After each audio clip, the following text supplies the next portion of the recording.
Measurement. Reliability of measurements. Reliability is the extent to which a measure is free from error. Validity is the extent to which a test measures what it intends to measure.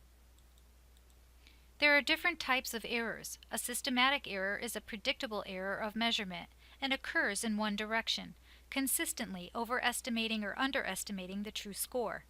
It is constant and biased. Therefore, once detected, it is easy to correct. Whereas random errors are due to chance and can affect a subject's score in an unpredictable way from trial to trial. They occur from unpredictable factors such as fatigue, inattention, mechanical inaccuracy, or simple mistakes. Reliability focuses on the degree of random error that is present within a measurement system.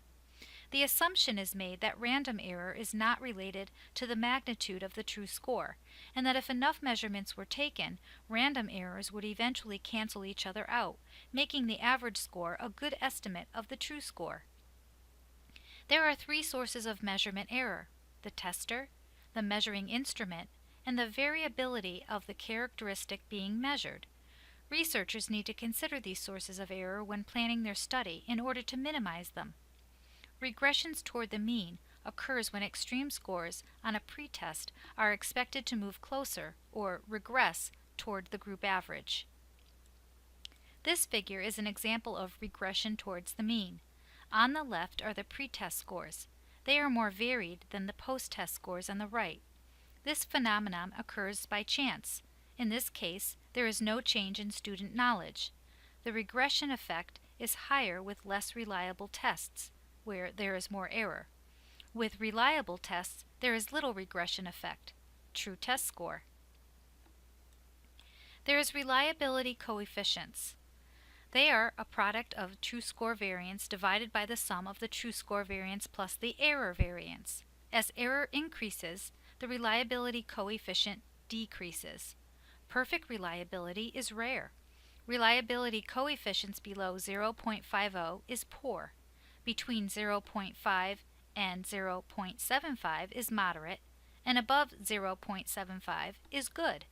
What if we say that 5 degrees is an acceptable amount of error for goniometry? Now consider measurements taken at the shoulder versus the index finger. Correlation reflects to the degree of association between two sets of data or consistency of position within the two distributions. For example, height and shoe size. We can interpret reliability the same way. If we measure the height of subject 1 as the tallest and the height of subject 2 as the shortest on test 1, we would expect them to remain the tallest and shortest on test 2. Variations in observed measurements would be due to random error. Systematic errors would not affect the reliability coefficient. Now look at the figure on this slide. In both sets, the scores are directly proportional for x and y. Hence, the relationship is depicted on a straight line.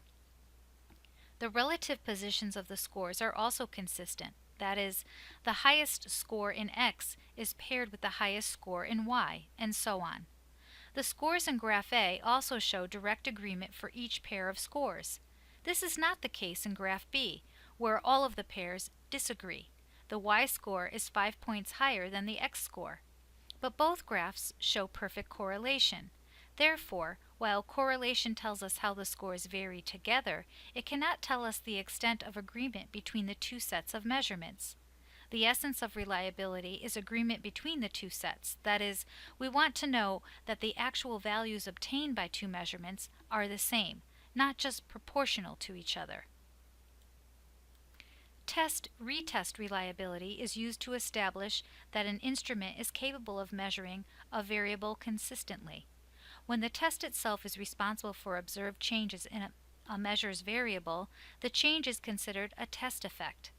For example, range of motion testing can stretch soft tissue structures around a joint, increasing the arc of motion on a subsequent test.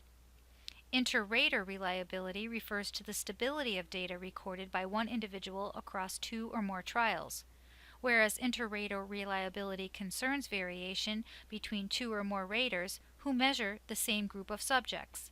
There are statistical procedures that can determine reliability coefficients for rater reliability. Questionnaires Written examinations and interviews are ideally composed of a set of questions or items designed to measure particular knowledge.